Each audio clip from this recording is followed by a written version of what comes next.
Boa noite a todos, a graça e a paz de Jesus, amém? Para mim é uma alegria estar com os irmãos, rever amigos, passar esse tempo bom com vocês, me sinto honrado pelo convite, estou muito feliz de poder pregar para vocês, não sei se vocês vão aguentar, que Deus dê graça a vocês para me suportar nos próximos minutos, e sem demora, vamos ouvir a palavra de Deus. Antes eu gostaria de orar mais uma vez, pedindo a Deus que tenha misericórdia de nós. Deus Santo, Tu és o nosso Pai, e nós fomos alcançados pelo Senhor, através do sangue do Teu Filho. E o Senhor tem tido misericórdia de nós todos os dias. Elas se renovam a cada manhã.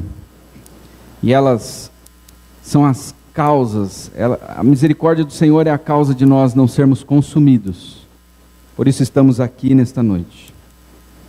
E nós pedimos que o Senhor estenda a Tua misericórdia a nós agora, Pai, através da Tua palavra. Que a Tua palavra venha com poder aos nossos corações, transformando as nossas vidas, mudando nosso jeito de ser, Pai. Que nós possamos nos parecer mais com Cristo. Em nome de Jesus, abençoa o Teu povo que está reunido aqui, Pai.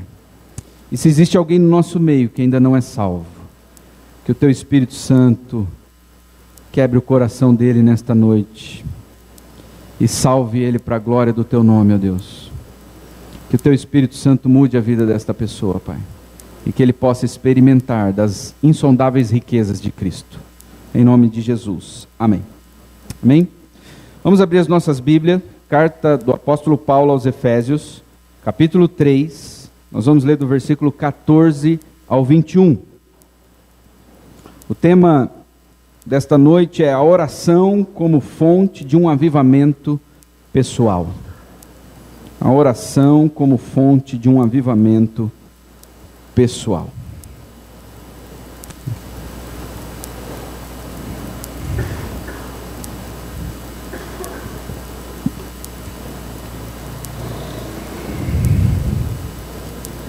Carta do apóstolo Paulo aos Efésios, capítulo 3, versículos 14 ao 21, diz assim: Por esta causa me ponho de joelhos diante do Pai, de quem toma o nome toda a família, tanto no céu como sobre a terra, para que, segundo a riqueza da sua glória, vos conceda que sejais fortalecidos com poder, mediante o seu Espírito no homem interior. E assim habite Cristo no vosso coração pela fé, estando vós arraigados e alicerçados em amor, a fim de poderdes compreender com todos os santos qual é a largura e o comprimento e a altura e a profundidade, e conhecer o amor de Cristo que excede todo entendimento, para que sejais tomados de toda a plenitude de Deus. Ora, aquele que é poderoso para fazer infinitamente mais do que tudo quanto pedimos ou pensamos, conforme o seu poder que opera em nós, a Ele seja a glória na igreja e em Cristo Jesus, por todas as gerações, para todos sempre. Amém. Nós temos dois grandes problemas relacionados à oração em nossos dias. Um é a falta de oração. O povo brasileiro é um povo que ora pouco. Povo evangélico brasileiro. Nós oramos muito pouco. E o outro problema é, os que oram muito, oram da forma errada. Um conteúdo que não agrada a Deus. Pedem coisas que não agradam a Deus. Tiago vai dizer que nós pedimos e não recebemos porque pedimos mal, para satisfazer os nossos próprios egos. Então nós temos dois problemas, falta de oração e quando oramos, não oramos da maneira que honra, de uma maneira que honre a Deus, que glorifique a Deus. O problema não é orar muito ou orar pouco, o problema é orar de maneira que Deus seja glorificado. E é isso que nós precisamos aprender. Uma pessoa pode passar horas em oração e Deus não ser glorificado. O mais importante da oração, não que o tempo em oração não seja importante, mas o mais importante é o conteúdo da oração. Os discípulos de Jesus chegaram para ele e disseram: Senhor, ensina-nos a orar. Eles queriam saber o que pedir e o que falar em oração, o conteúdo da oração. E hoje nós vamos ver uma das orações mais sublimes da Bíblia. Quando Paulo escreveu esse texto, provavelmente ele estava preso em Roma. E ele estava preso por causa dos gentios. Efésios capítulo 3, versículo 1 diz assim: por esta causa, eu, Paulo, sou prisioneiro de Jesus, por amor de vós, os gentios. O que Paulo fez para ser preso? Para ser levado à prisão? Paulo, ele pregou sobre a unidade de judeus e gentios, que agora eles eram um só povo. Efésios 3, versículo 6 diz: os gentios são cordeiros, membros do mesmo corpo, e coparticipante da promessa em Cristo Jesus por meio do Evangelho. Paulo ensinou que os gentios agora faziam parte do povo de Deus, e isso o levou à prisão. Os judeus perseguiram a Paulo por causa disso. Paulo estava preso, mas algo impressionante aconteceu com ele na prisão. Ele não deixou de orar. E esta é a oração que nós vamos ver. Ao examinar esse texto que nós lemos, nós vamos procurar responder algumas perguntas. A primeira pergunta: qual a razão de Paulo orar? Versículo 14, ele diz: por esta causa, eu me ponho de joelhos diante do Pai. Qual é a causa? O que levou Paulo a se colocar de joelhos? Ele diz: por esta causa. Qual é a causa? É mais provável que Paulo estivesse preocupado com os gentios. Imagine que o líder da igreja está preso. E pelo fato de Paulo estar preso, Paulo pensou: eles estão vulneráveis. Isso pode enfraquecê-los, ao saber que o seu líder, o pastor deles, está preso. Efésios 3,13 diz: portanto, peço-lhes que não se desanimem por causa das minhas tribulações em seu favor.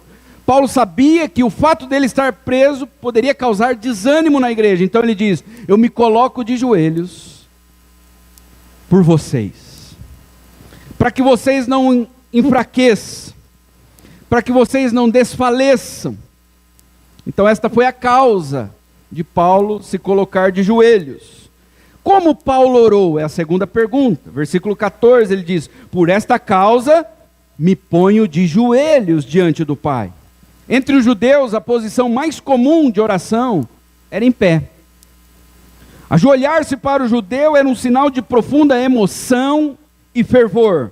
Quando o nosso Senhor Jesus Cristo ele estava prestes a ser crucificado e ele estava no Getsêmani, ele se ajoelhou para orar. Lucas 22:41 diz: então Jesus se afastou a uma distância de mais ou menos 30 metros, ajoelhou-se e começou a orar.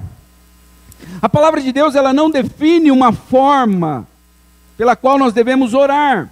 É possível orar em pé, sentado, andando, até mesmo deitado. Nós vamos ver situações em que pessoas oraram deitados. Mas nós precisamos concordar com um teólogo chamado William Hendricks. Olha o que ele diz: uma posição desleixada do corpo, quando se ora, é uma abominação diante do Senhor. Você pode orar em pé, sentado e deitado, mas que isso não seja feito com desdém, com pouco caso. Que isso não seja feito sem honrar a Deus. Mas o que fez Paulo se ajoelhar? Uma grande comoção.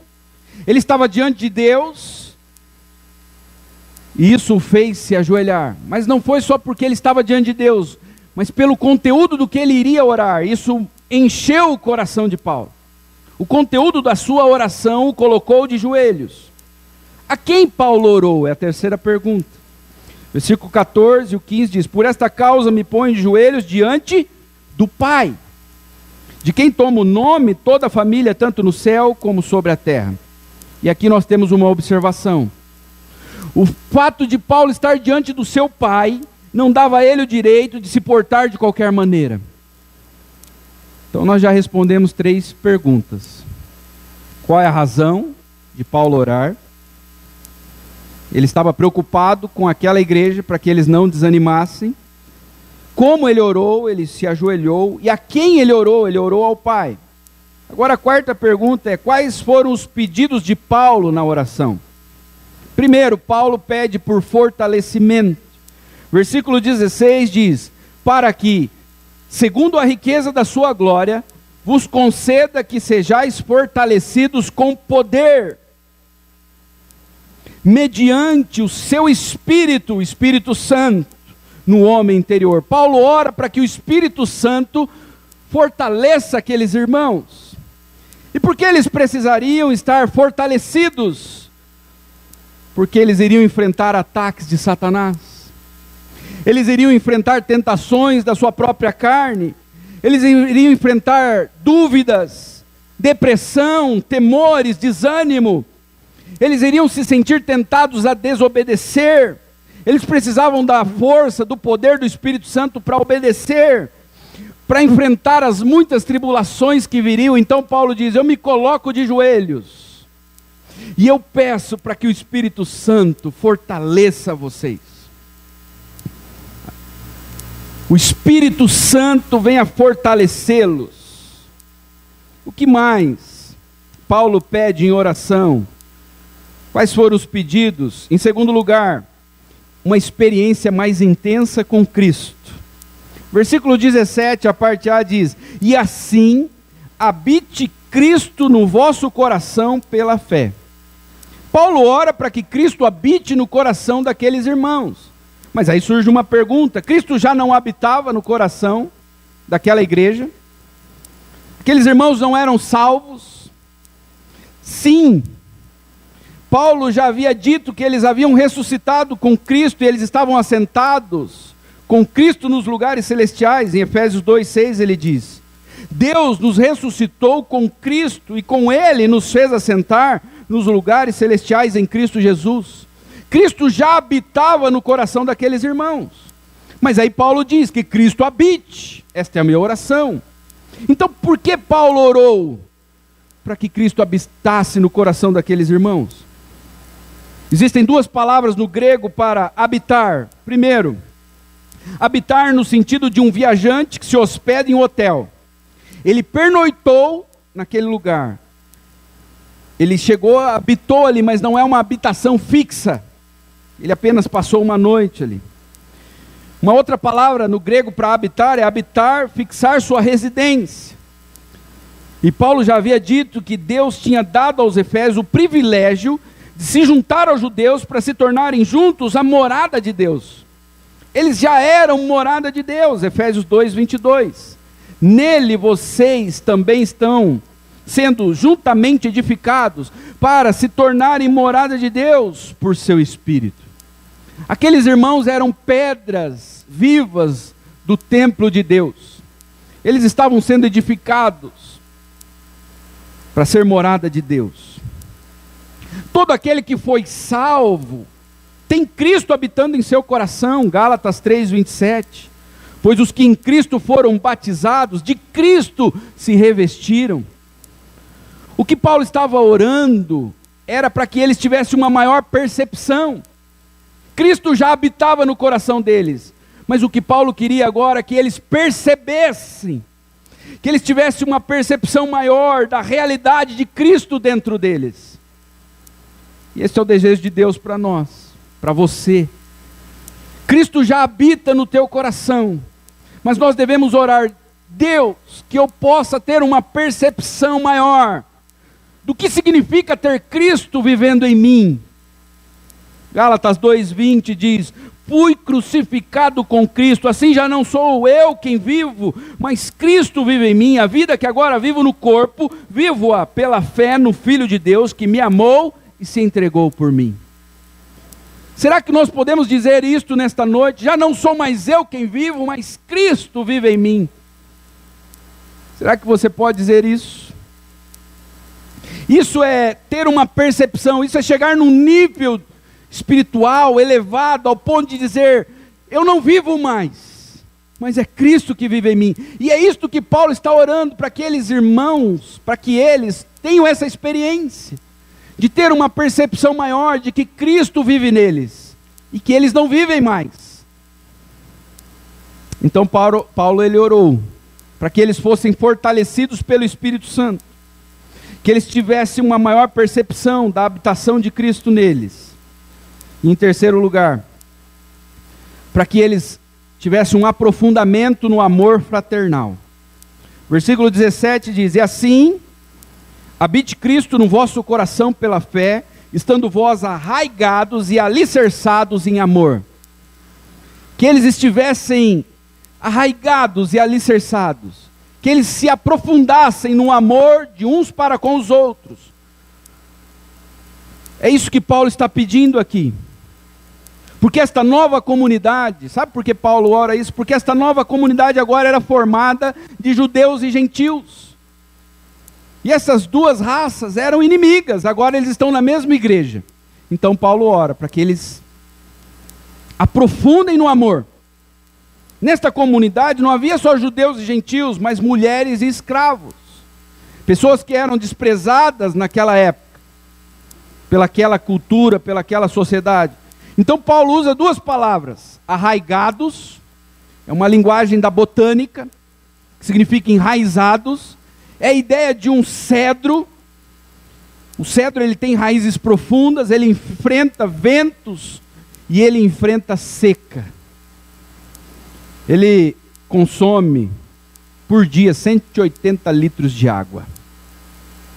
Isso ele armazena para que ele possa enfrentar períodos de grande seca. Então Paulo está dizendo que eles estejam bem enraizados, que o amor deles estejam bem enraizados, como um grande cedro, para que quando vier momentos de vendavais, tribulações, de secas, eles estejam firmes no amor um para com os outros. E o outro termo que ele usa é alicerçado. Fala de prédio, de fundamento, de solidez, para enfrentar os terremotos. Então a igreja de Éfeso deveria estar alicerçada no amor, para resistir às secas e os terremotos espirituais que surgiriam. É isso que Paulo está orando por eles.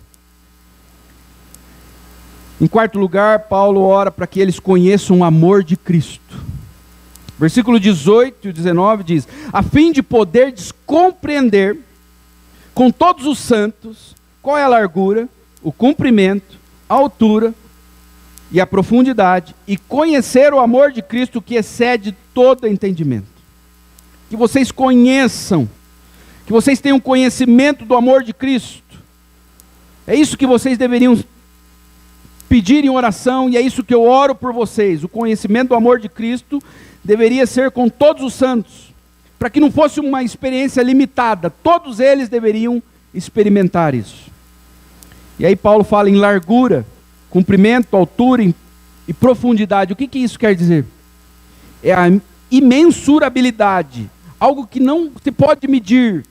É largo, é comprido, é alto e é profundo. O amor de Cristo é tão largo que alcança todos os povos, tribos e nações. Ele é largo. O amor de Cristo é comprido, ele começou antes da fundação do mundo. Cristo te amou antes do mundo existir. E ele vai até a eternidade, até o futuro. O amor de Cristo é profundo, que é capaz de alcançar o pecador mais degradado.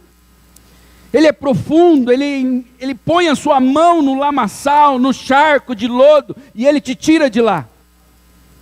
E a mão dele é grande, o seu braço é comprido, ele te alcança no mais profundo do seu pecado. O amor de Cristo, ele é alto, ele nos leva para o céu. Então Paulo quer que eles compreendam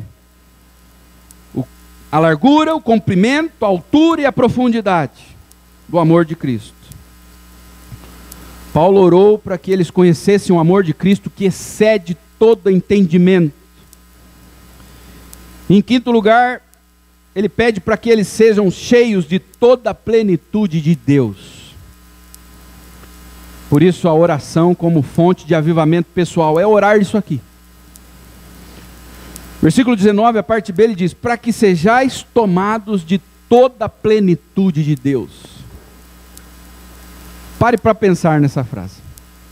Ser tomado por toda a plenitude de Deus. Deus é eterno e infinito. Nós somos finitos. Nós somos limitados.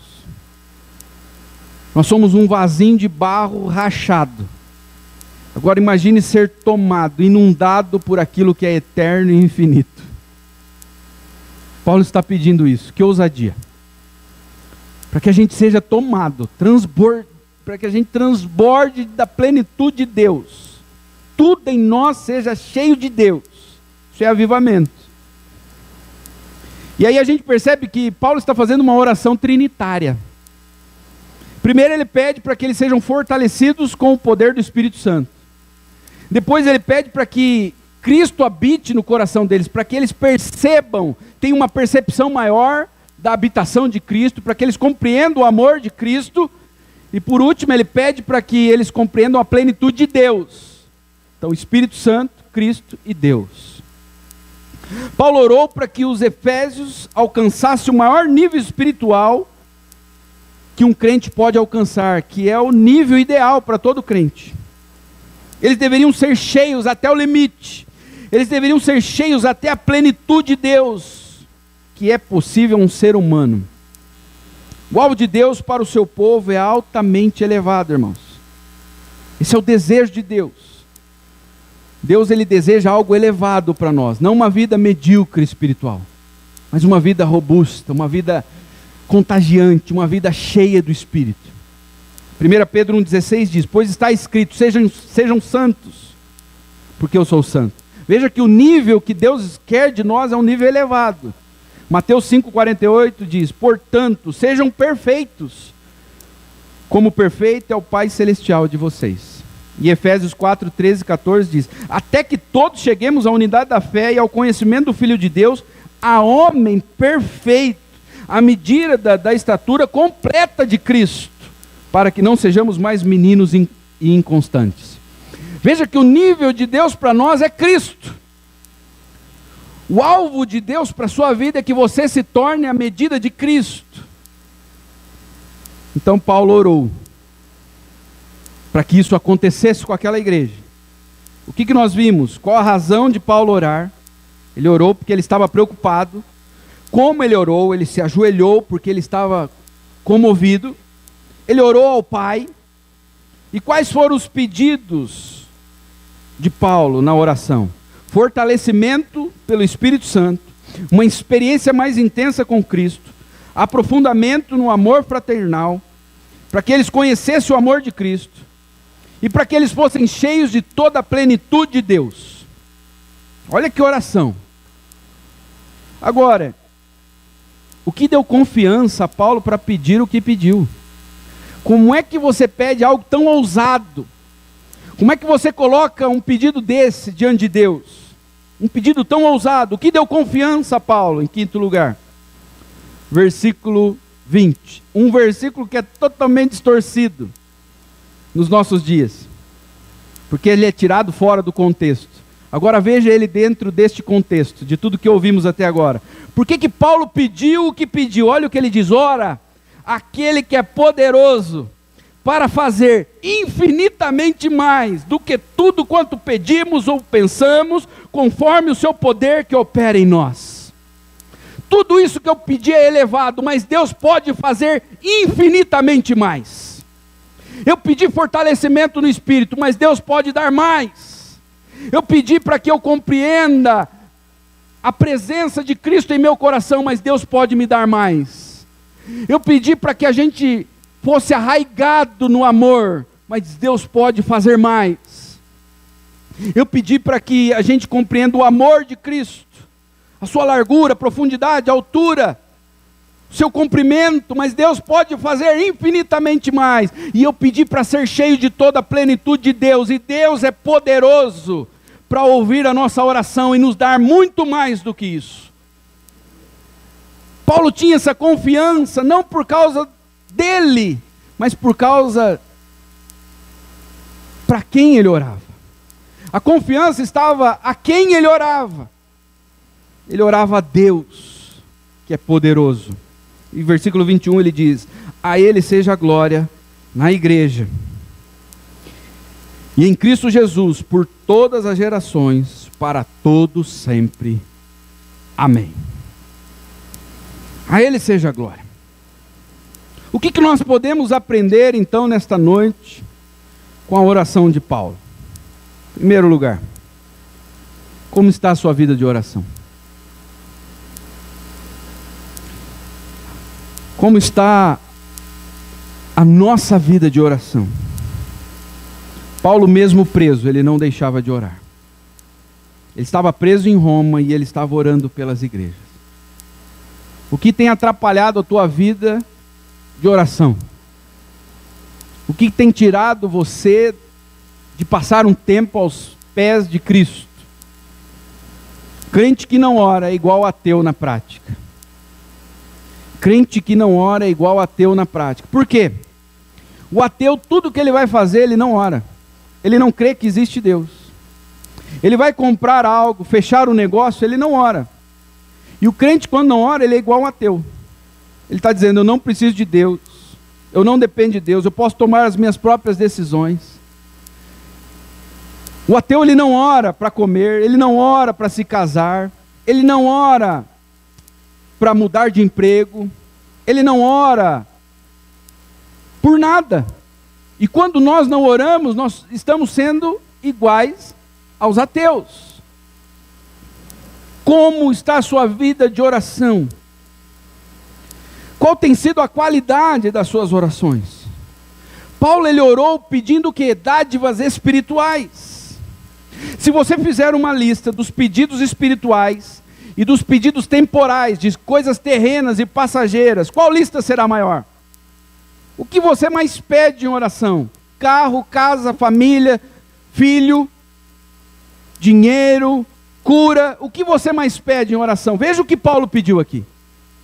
Ele não pediu para ser livre da prisão, ele não pediu uma cura, não que isso seja proibido, irmãos, mas ele estava preocupado com coisas mais elevadas, com coisas espirituais e profundas. Esse era o desejo dele de orar. Esse era o conteúdo da sua oração. Nós podemos honrar ou desonrar a Deus com nossos pedidos de oração. Vou dar um exemplo. Se o seu pai é pobre e você pede um presente muito caro que ele não pode comprar, duas coisas podem estar acontecendo. Ou você é ignorante, você não sabe que seu pai não tem dinheiro, que é o caso dos meus filhos, né? Então eles não sabem, aí eles veem qualquer coisa assim que é, né? No shopping. Eles não têm noção que o pai deles não tem dinheiro para comprar aquilo ali. Ou você está constrangendo seu pai, você sabe que ele não tem condições, você sabe que ele ganha pouco, que ele trabalha muito, que ele vive uma vida difícil, ele é político, né? Mas sério, ele ganha pouco, ele não tem condições, e você vai lá e pede. Isso machuca o seu pai.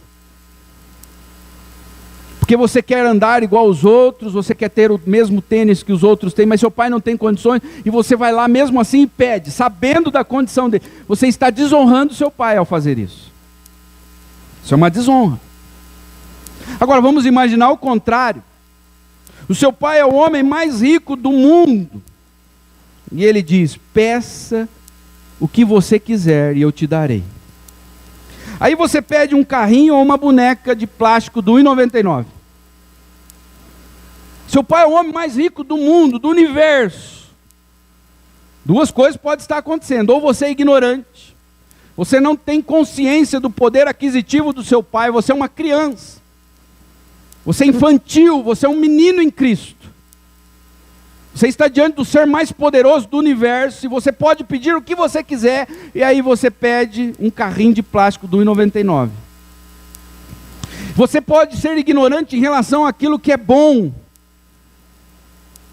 Seus padrões são baixos. Você não tem um padrão elevado, você não sabe o que é qualidade.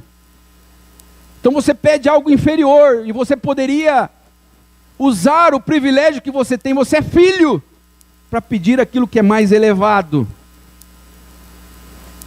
Ou pior, você está desonrando e desprezando seu pai.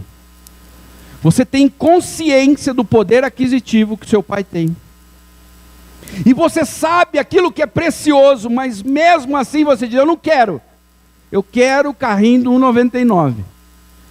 Você sabe que seu pai tem poder para fazer, para te dar o melhor, aquilo que há de mais precioso. E você sabe o que é mais valioso. Que coisas eternas são mais valiosas do que coisas temporais. Mas mesmo assim você vai lá e pede, eu quero casamento. Eu quero um carro. Eu quero um emprego melhor. Mas você pode pedir para ser cheio da plenitude de Deus. Mas não, mas você pede uma namorada, um namorado. Isso é uma desonra a Deus. Você está diante do ser mais poderoso do universo e você pode pedir para Ele, Deus, me encha com Teu Espírito. Deus, faça de mim um crente mais parecido com Cristo. Aí você dobra o joelho e diz, sabe Deus, saiu um celular novo, o S6. Tem S6? 6S. Você quer o 6S. Veja que coisa terrível. Isso aí é pior do que um brinquedinho de 1,99 diante do seu pai, que é o ser todo-poderoso do universo. Isso é uma desonra. Mas pastor, eu não posso pedir. Olha, nós podemos pedir, irmãos, qualquer coisa diante de Deus. Nós estamos diante do nosso Pai. Mas nós temos que entender uma coisa. Todas essas outras coisas, temporais e terrenas, nosso Pai sabe que nós precisamos de todas elas. E a Bíblia diz que a palavra nem chegou na nossa boca e Ele já sabe todas elas. Muitas coisas que são passageiras, temporais, Deus sabe, Ele sabe da sua necessidade, Ele sonda o teu coração e Ele vai concedendo a você conforme Ele entende que você precisa delas. Não fique preocupado com essas coisas. Jesus disse para os seus discípulos, olha, quem se preocupa com as coisas terrenas são os pagãos. Não fique preocupado com essas coisas. Olha os pardais, eles não trabalham e eu alimento eles todos os dias. Olha os lírios do campo, eles não fiam, eles não são costureiros, e eu visto eles melhor do que Salomão vestiu com toda a sua riqueza. Busquem o meu reino e a sua justiça, e todas essas coisas que são temporais, passageiras, eu vou acrescentar elas para vocês. Mas quando vocês dobrarem o joelho, busquem o meu reino. Deus pode fazer infinitamente mais. O que você tem pedido em oração? Deus pode te dar fortalecimento no espírito, uma experiência mais intensa com Cristo. Deus pode fazer com que você se aprofunde no amor, no conhecimento do amor de Cristo, na plenitude de Deus. Olha o que diz Colossenses 3, do 1 ao 2. Portanto, já que vocês ressuscitaram com Cristo, o que nós devemos fazer? Se nós ressuscitamos com Cristo, Paulo diz, procurem as coisas que são do alto, onde Cristo está assentado à direita de Deus. Mantenha o pensamento nas coisas do alto e não nas coisas terrenas. Eu me lembro de uma experiência que eu tive. Estava no seminário. Seminarista é pobre. Não tem dinheiro para cortar cabelo, para nada. E eu gostava de comer amendoim, gosto ainda. Aqueles amendoinzinhos japonês. Não tinha dinheiro. Seminarista. Seminário Regime Internato, Moraes. Lá em Agudos do Sul, 60 quilômetros de Curitiba. Dinheiro contado, a gente dependia das ofertas, da igreja, dos irmãos. E eu queria comer amendoim. E lá tinha uma escadaria grande, assim, que ia para os quartos. Você passava, um lugar muito bonito, uma chácara linda. E eu estava subindo e pensando, falei, puxa vida, que vontade de comer amendoim. Aí eu passei na porta do quarto do obreiro, do seminário. O obreiro abriu a porta, pastor Marcelo é o nome dele. Ele abriu a porta. Aí ele me viu passando e falou, ô, vem aqui. Aí ele me chamou, eu parei na porta do quarto, ele falou, faça assim com a mão e fecha os olhos. Ah, exatamente. Ele pegou um saco de amendoim e virou na minha mão. Irmãos, Deus sabe. E Ele cuida das mínimas necessidades nossas. Deus estava me ensinando, o Marcelo não sabia disso, eu nem verbalizei para Deus que eu queria comer amendoim. Tem essa experiência com Deus. Deus cuida dos mínimos detalhes da nossa vida. Deus sabe se você precisa de um carro melhor. Ele sabe disso. Ele sabe das coisas mínimas que você precisa. Se você precisa sair do aluguel e ir para uma casa melhor. Se você precisa de um emprego melhor para poder casar. Ele sabe de tudo isso. Seminarista, queria casar. Tinha um sapato. A sola ainda abria. Aí eu ia pregar, eu arrastava o pé assim, para a sola não levantar. Vocês não acreditam, é verdade.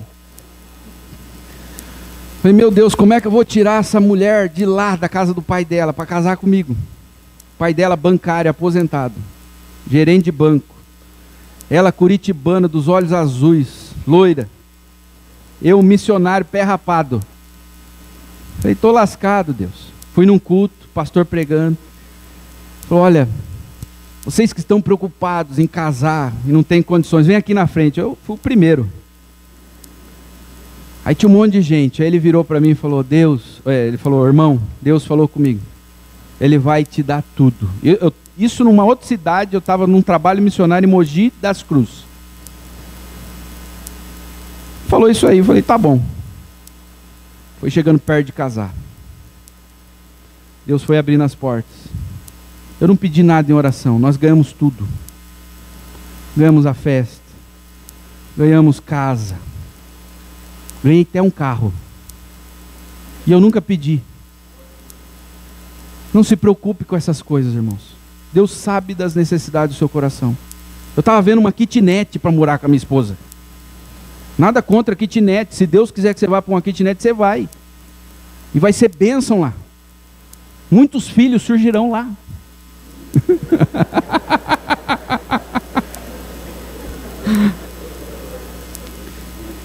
Aí eu liguei para ela, falei assim, olha, já estou vendo aqui um lugar tal, né? Todo dia a gente falava por telefone, não tinha celular. Ia no orelhão, todo dia. Eu tenho até hoje os cartões. Guardei de recordação para mostrar para meus filhos. Aí eu liguei para ela, falei, olha, eu estou vendo uma kitnet aqui, tal. Ela falou, meu pai quer falar com você. Falei, ih, azedou tudo, quer ver? O pai dela vai falar, ó, deixa quieto, espera mais um pouco. Pensei assim, né? E o que ele vai falar para você, ele falou que não tem como contrariar ele. Falei, ih, o que é? Aí ele quer dar uma casa para nós. Tudo bem.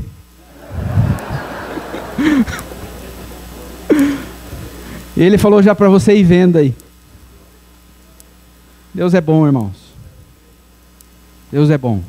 Não se preocupe com essas coisas. Busque a plenitude de Deus. Busque ser cheio do Espírito Santo. Deus sabe do que você precisa. Os mínimos detalhes, o amendoim até uma casa. Ele sabe qual é a sua maior necessidade. E agora aproveite esse privilégio, porque nem todos podem chegar diante de Deus e chamá-lo de pai. Deus não é pai de todo mundo. Esse negócio de paternidade universal é uma falácia. Deus é pai daqueles que creram em Cristo. Olha o que diz João 1,12. Contudo, aos que o receberam, a Cristo, aos que creram em seu nome, deu-lhes o direito de se tornarem filhos de Deus. Se você entregou a sua vida a Cristo, você pode se ajoelhar como Paulo e chamar Deus de Pai.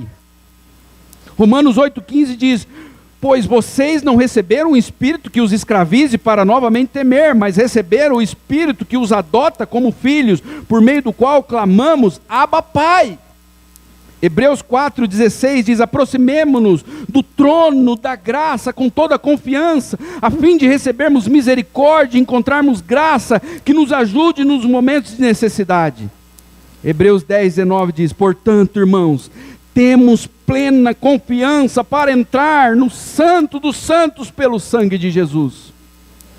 Se você é um salvo em Cristo, você pode entrar diante do trono de Deus, e quando você estiver lá, peça para Ele: Senhor, me encha com toda a sua plenitude, me fortaleça através do Espírito Santo, me ajude a compreender o amor de Cristo. Peça algo grande, porque o teu Deus é grande. Use o privilégio que você tem. Agora, se você não é salvo, está aqui nesta noite, Deus só vai te ouvir através de Cristo. Se você ainda não entregou a sua vida a Cristo, Deus não tem compromisso com você. Deus não tem aliança com você. Então, a palavra de Deus para você nesta noite é: corra para Cristo. Se entregue a Jesus nesta noite, para que você possa também entrar diante do trono da graça de Deus e orar a Deus como Pai. Ele quer te salvar. Ele quer mudar a sua vida, a sua história. Você está preocupado com muitas coisas. Talvez você quer que Deus te cure, quer que Deus te dê um filho, quer que Deus resolva a crise que está o seu casamento. Talvez você veio aqui e você ainda não entendeu esse negócio de ser crente, de se entregar a Cristo, de ser um cristão, e você está preocupado com o seu emprego, ou com o seu desemprego. Mas Deus tem um plano muito maior para você. Todas essas coisas são importantes, mas comparados ao que Deus quer fazer na sua vida, isso se torna insignificante. Cura, emprego, família, carro, tudo isso aí não é nada comparado ao que Deus quer fazer na sua vida. Ele quer te lavar com o sangue de Cristo. Ele quer te dar uma nova vida. Ele quer fazer de você uma nova criatura. Ele quer tirar o seu coração de pedra. Ele quer colocar um coração de carne em você. Ele quer colocar o Espírito dele em você, fazer de você templo do Espírito. Ele quer transformar a sua vida. E você está à procura de coisas que você acha que são importantes, mas Deus tem muito mais para você. Ele tem Cristo. Venha para Ele nesta noite. Se entregue a Ele. E você que já é um salvo, use esta arma tão poderosa que Deus te deu, que é a oração, para orar coisas grandes, porque Ele é poderoso para fazer infinitamente mais daquilo que pedimos ou pensamos. Vamos orar. Senhor, nós te agradecemos pelo privilégio, ó Deus, de meditar na Tua palavra. Nós te agradecemos, Pai, pela graça que o Senhor nos deu, esta arma tão poderosa, que faz parte da armadura que o Senhor deu a nós, que é a oração. Te louvamos, ó Deus, nos ensina a usar esta arma com sabedoria. Nos ensina a orar de maneira que o Teu nome seja glorificado. Nos ensina a pedir coisas elevadas, coisas eternas, coisas poderosas, porque o Senhor pode fazer muito mais do que nós pedirmos. Abençoe a Igreja Batista Betel, Pai. Que esta igreja, Deus, seja realmente uma igreja que ora, como é o slogan desta igreja. Que este seja o desejo de cada crente que faz parte dessa igreja, ser um crente de oração, de orar coisas grandes, ó Deus, para o Senhor. Que o Teu povo seja cheio do Teu Espírito Santo, que eles compreendam, ó Deus, o amor de Cristo, e que eles sejam cheios de toda a plenitude do Senhor. Esta é a nossa oração em nome de Jesus. Amém. Deus abençoe os irmãos.